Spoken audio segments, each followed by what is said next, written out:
এটা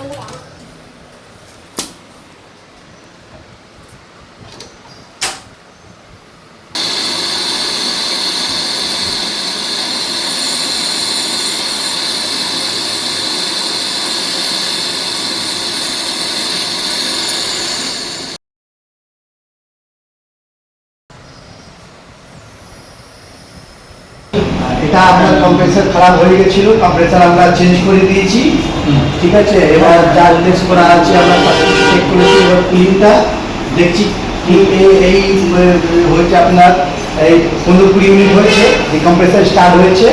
এবার দেখছি কুলিংটা শুরু হয়ে গেছে, মানে কুলিংটা হওয়া শুরু হয়েছে, বা সাইড বাই সাইড যা ছিল সব আমরা সব চেক করে দিয়েছি প্রপার।